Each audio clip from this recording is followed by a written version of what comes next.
apa? Nitip bang, nitip ya. Mulai. Harus nitip. Oke, rekod. Yuk, oke.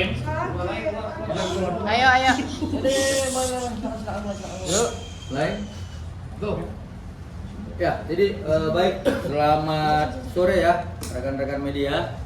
Terima kasih telah menyempatkan waktu datang ke markas besar kami ya di Lenteng Agung. Jadi pada hari ini kami dari tim kuasa ya yang bergabung yang di depan ini semua akan menyampaikan beberapa hal kepada rekan-rekan media tentang apa yang sedang dan akan kami lakukan dan atau yang sudah kami lakukan. Jadi yang pertama yang perlu kami sampaikan kepada rekan-rekan media adalah terkait tentang kegiatan kami selama 3 hari ini menyambangi Mabes Polri, yaitu menyurati Bapak Kapolri, kemudian Irwasum, lalu kemudian Divisi Propam, lalu kemudian Karawes Sidik, yang pada intinya adalah pertama, kami ingin terjadinya gelar perkara khusus terhadap laporan klien kami Dr. Reza Gladys yang kami duga bahwa ini adanya perbuatan obstruction of justice. Ya, kami indikasi yang kami sampaikan tentang adanya perbuatan dugaan obstruction of justice adalah terhadap beberapa hal yang kami sampaikan sebelumnya kepada rekan-rekan media. Ya, yang pertama, kami sangat keberatan ketika peristiwa hukum 27 Oktober 2024 dan peristiwa hukum 27 November 2024 tidak masuk dalam berkas perkara pelimpahan ke jaksa penuntut umum. Itu yang pertama. Nah, yang kedua, di dalam gelar perkara khusus ini dalam peraturan Kapolri nomor 6 tahun 2019 di pasal 33, kami ingin agar penyidik menyampaikan ya di dalam gelar perkara khusus tersebut tentang apa kendala-kendala terhadap apa yang kami sampaikan barusan. Kemudian lanjutannya kami ingin di dalam gelar perkara khusus tersebut agar penyidik yang membuka ya secara terang-benderang hasil lab forensik yang telah dilakukan terhadap HP yang sudah disita terkait HP milik inisial O dan inisial S agar peristiwa hukum 27 Oktober 2024 dan peristiwa hukum 27 November 2024 dapat dikaitkan sebagaimana persangkaan pasal 368, persangkaan pasal 27B ayat 2 tentang Undang-Undang ITE, kemudian pasal 345 Undang-Undang TPPU, seperti itu. Dan kemudian lanjutannya adalah bahwa kami ingin tentang soal azas equality before the law dapat diberlakukan kepada klien kami Dr. Reza Gladys karena sebelumnya klien kami Dr. Andreas Henry Situngkir telah dimohonkan ya gelar perkara khusus oleh si tersangka Samira di Polrestabes Medan dan terlaksananya gelar perkara khusus di Mabes Polri. Dan terhadap peristiwa gelar perkara khusus yang dimohonkan oleh tersangka Samira, kami menginginkan bahwa permohonan gelar perkara khusus oleh klien kami Dr. Reza Gladys juga harus dikabulkan oleh pihak Mabes Polri. Tetapi kalau kemudian hal yang kami sampaikan ini tidak sesuai dengan azas hukum equality before the law, berarti ada yang menabrak konstitusi. Ya, pada prinsipnya ini adalah merupakan bentuk adanya perbuatan abuse of power yang mengatur hukum. Tetapi kalau kemudian tentang gelar perkara khusus yang dimohonkan oleh klien kami Dr. Reza Gladys, kami menghormati itu, berarti azas equality before the law memang benar-benar dapat dan sedang diberlakukan kepada semua warga negara. Untuk itu tentang peristiwa-peristiwa yang lain kami mintakan kepada senior kami Bapak Surya Bakti Batubara ya terkait masalah persoalan akan adanya gugatan Dewan Prestasi di Pengadilan Negeri Jakarta Selatan. Bapak Robert ya. Terima kasih. Selamat sore buat rekan-rekan media. Pertama-tama kami mengucapkan syukur bahwa kita dapat berkumpul di tempat ini dan menyangkut masalah gugatan perdata Dewan Prestasi yang dilakukan oleh kelompok kepada NM kepada LG ini memang kami sudah coba pelajarin prinsipnya gugatan tetap harus diterima oleh pengadilan. Makanya ini akan tanggal 28 kami akan menghadiri untuk persidangan awal. Karena walau bagaimanapun ini harus kami tanggapi. Walaupun sebenarnya ini kasus gugatan Wan Prestasi menjadi bahan kami mengenung kembali. Puluhan tahun kami jadi profesi hukum ini, baik dari sejak Fakultas Hukum sampai saat ini, tahun 81 sampai saat ini kami mengikuti hukum ini. Baru ini pertama kali ada gugatan Wan Prestasi yang modelnya begini. Kalau kami jelaskan bahwa pengertian gugatan Wan Prestasi ini ada apa sebenarnya? Kalau kami pelajari ini bekas, bahwa ini hanya modus. Karena sesuai dengan apa yang hangat saat ini, kalau ada gugatan perdata, maka pidana di stop. Itu yang selalu didengungkan. Ditunda. Jadi ada kasus perdata, maka semua pidana itu ditunda dulu. Sampai ada putus tetap. Itu kalau menyangkut masalah kepemilikan. Dibuktikan dulu pemiliknya siapa. Tapi untuk kasus ini alangkah anehnya memang. Ya, kita juga harus belajar kembali lah kepada pengacara-pengacara yang senior itu, supaya kita bisa memahami sampai di mana sih konteks hukumnya ini. Karena menyangkut Wan Prestasi, mungkin rekan kami bisa menjelaskannya. Apa sih Wan Prestasi itu? Silakan. Ya, terima kasih Pak Surya. Jadi selamat sore rekan media. Saya menambahkan bahwa bisa pernah terjadi gugatan perdata ini menunda perkara pidana. Itu pernah terjadi. Tapi itu adalah peristiwa langka. Tidak dalam semua peristiwa hal tersebut bisa terjadi. Gugatan perdata dimaksud yang bisa digunakan adalah apabila dia menyangkut mengenai alas hak atas sesuatu. Jadi harus ditentukan dulu alas haknya jelas, baru pidananya bisa menjadi lebih terbuka. Tapi dalam konteks ini kita lihat kembali yang dipidanakan ini bukan mengenai alas hak, tapi yang dipidanakan adalah perbuatan melawan hukum berupa tindakan memeras atau meminta uang yang menurut Mail gunanya adalah untuk tutup mulut. Jadi kalau uang untuk tutup mulut ini bukan alas hak. Karena bukan alas hak, tidak perlu ditunggu ada putusan perdatanya, bisa langsung pidananya berjalan. Jadi sebenarnya ini hanya modus daripada mereka seolah-olah ada peristiwa perdata yang harus ditunggu supaya pidananya bisa berjalan. Tapi dalam hal ini tidak tepat, karena yang dilaporkan bukan mengenai alas hak, tapi adalah uang tutup mulut yang diminta oleh Mail. Itu yang dipidanakan. Sementara yang mereka gugat adalah Wan Prestasi. Wan Prestasi ini kan ingkar janji. Ingkar janji ini kita lihat lagi, yang berjanji siapa? Dalam gugatannya Wan Prestasi ingkar janji dikatakan bahwa ada Reza Gladys, ada Taubah Mufid, ada Kapolri, ada Kejaksaan Agung.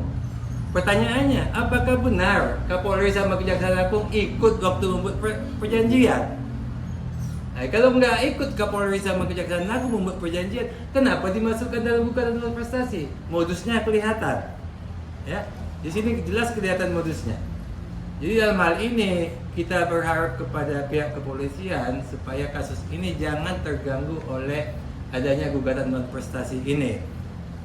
Sebab Wan Prestasi yang digugat ini adalah mengenai uang 4 miliar. Sementara yang dilaporkan adalah tindakan mereka memeras Dr. Reza yang terbukti dengan adanya perkataan daripada Mail bahwa dibutuhkan uang, katanya apa? Ini mulutnya Nikita ini harus ditutup pakai uang. Nah, jadi itu yang dipidanakan. Uang yang untuk menutup mulut ini yang dipidanakan, bukan masalah hak atas uang 4M.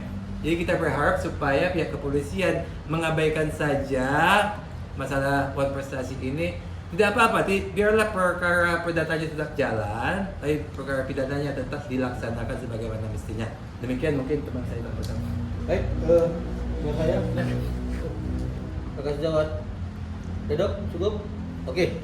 Jadi demikian yang kami sampaikan rekan media. Mungkin ada pertanyaan? Bang, terkait uang prestasi yang 4 miliar itu kan, itu ada perjanjian kerja atau seperti apa bang? Dalam konteks gini, dia kan menggugat uang prestasi Reza Gladys sama Mufid lah ya, singkirkan dulu jaksa dan Kapolri gitu. Apakah ada hutang piutang antara Reza Gladys dengan MM atau seperti apa bang? Oke.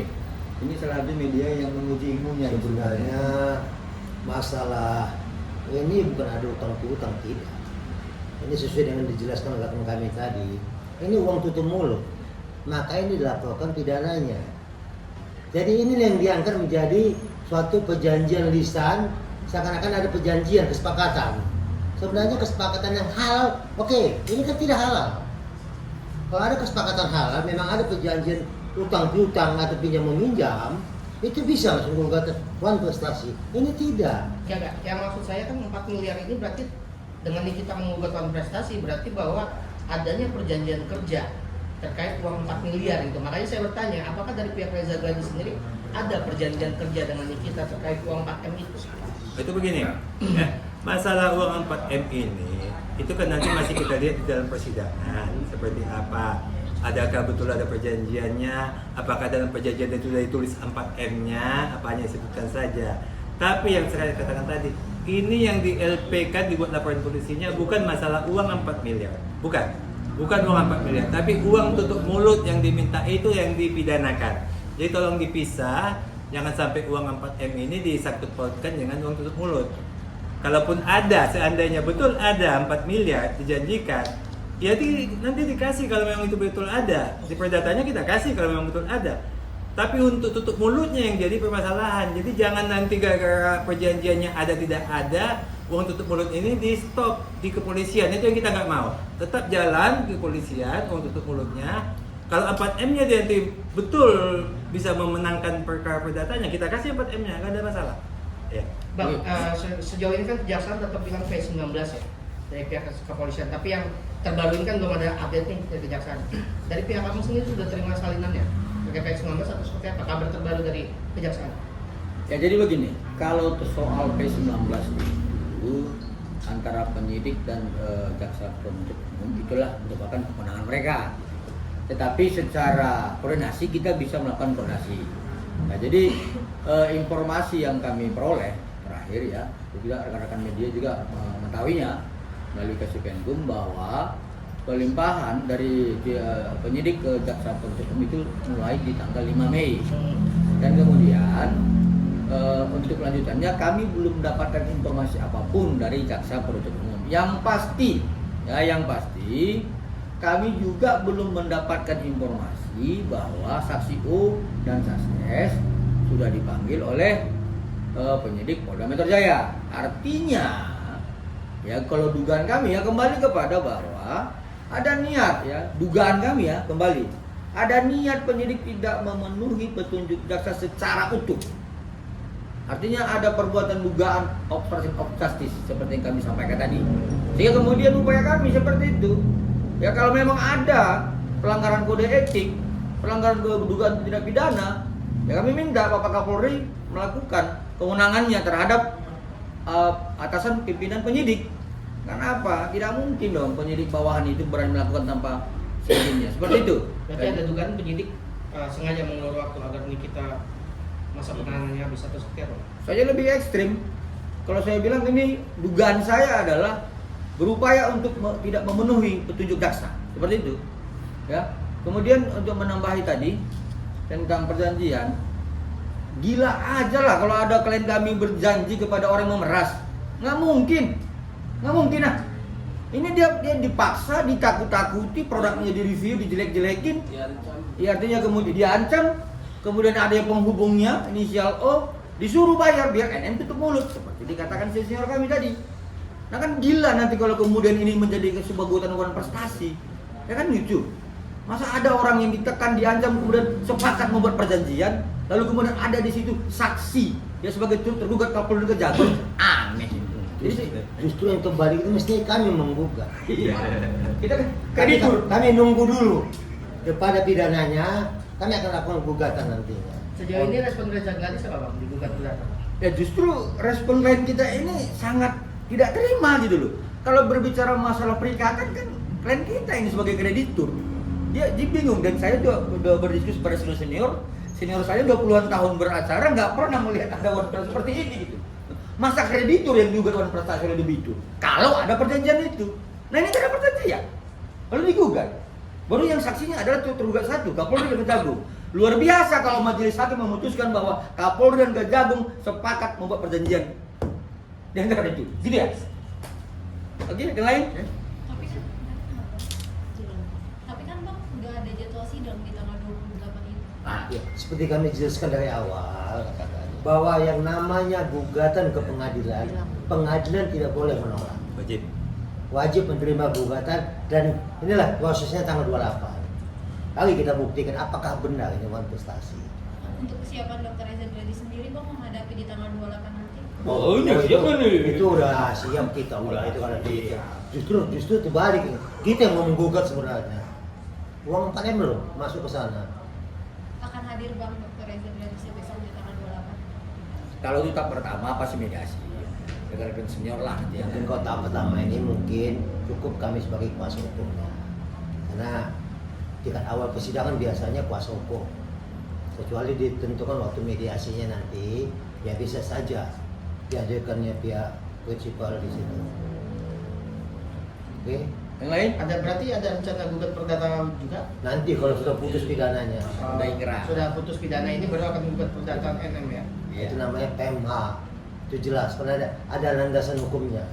Tapi kalau prestasi ini nggak ada landasan hukumnya. Saya juga banyak belajar, bingung juga. Tapi mana tahu ada pengetahuan yang baru tentang hukum, Kita belajar. kita belajar. Sudah tahu di kuhp yang baru. Ada buat yang harus. Ada hukum perdata yang baru kan. Yang soal permintaan gelar perkara khusus itu udah ada jawaban dari kepolisian atau gimana? Yang pasti kami tidak mau berjumpa langsung dengan pejabat-pejabat atau petinggi di Mabes Polri. Kami hanya menyampaikan secara normatif surat itu dan kami berharap ya dalam waktu 1 minggu ini karena ini sudah menjadi pusat perhatian publik dan unsurnya sudah terpenuhi Perkap 6/2019 Pasal 3. Salah satu unsurnya adalah menjadi pusat perhatian publik. Kalau dalam waktu 1 minggu ini tidak dijawab, berarti memang dugaan kami akan lebih terbukti seperti itu. Ya, itu 1 minggu ini. Apakah memang pihak dari Kapolri, Irwasum, Kadif Propam atau Karwasidik mengindahkan permintaan kita karena permintaan kita gelar perkara khusus sudah berdasar hukum sebagaimana Perkap 6/2019 Pasal 3. Seperti itu. Bang, kalau Kadif Propam berarti melaporkan oknum juga tuh? Nah, itu kode etik. Ya, dugaan kita, yuk silakan. Yang mirip apa? Yang mau tak keluar, silakan. Ke Propam seperti apa? Laporannya, dia buat itu. Rekan media terkait dengan divisi Propam Mabes Polri. Tadi kita memasukkan surat ke di Propam karena kita menduga itu saya berpengalaman saya Roberto Pasaribu ini menghalang-halangi dan membuat kebijakan yang tidak sesuai dengan KUHP. Pertama dulu, kebijakan itu yang kami anggap janggal adalah karena dia memberikan izin untuk meminjamkan handphone saksi O bisa pakai. Padahal ini kan perlu penanganan khusus terhadap handphone ini. Dan yang kedua, di mana dia kami anggap telah melanggar kode etik, dugaan kami, mengingat peristiwa tanggal 14 April 2025 tentang BAP tambahan, bahwa di BAP pertambahan tersebut semua pertanyaan itu mengarah ke saksi S dan saksi O. Dan seharusnya sebelum dikembalikan berkas tersebut ke jaksa atau ke penuntut umum, itu dikonfirmasi ke saksi S dan saksi O. Tapi sampai dengan detik ini tidak ada pemanggilan tersebut, tidak ada BAP tambahan dari saksi S dan saksi O. Maka dari itu kami menduga Bapak Roberto Pasaribu ini telah menghalang-halangi proses penyidikan dan tidak melaksanakan yang namanya Undang-Undang Nomor 2 Tahun 2002 Pasal 14 Ayat 1 huruf G, bahwa kepolisian itu dalam menangani sebuah perkara harus berdasarkan hukum acara pidana. Dan hukum acara pidana kita sudah jelas diatur dalam Undang-Undang 9 tahun 81. Situ juga disebutkan tentang fungsi dari penyitaan pasal 1 angka 16. Fungsi dari penyitaan itu adalah untuk dikembangkan agar mempermudah proses penyelidikan dan penyidikan. Tapi kami lihat ini sudah mengarah ke menghambat tadi. Maka dari itu kami tadi memberikan surat kepada Divpropam Mabes Polri agar memanggil dan memeriksa ini pimpinan penyidik, dan bila mana nanti terpenuhi unsurnya seperti yang kami duga, maka kami meminta kepada Bapak Kapolri dan kepada Divpropam copot dan PTDH itu Pak Roberto Pasaribu. Itu yang kami berikan tadi ke Divpropam. So kita bahas begini kawan-kawan. Jadi rekan kami menyampaikan bahwa adanya pelanggaran kode etik dan sebagainya tahapan hukum acara. Jadi pada intinya sederhana sekali.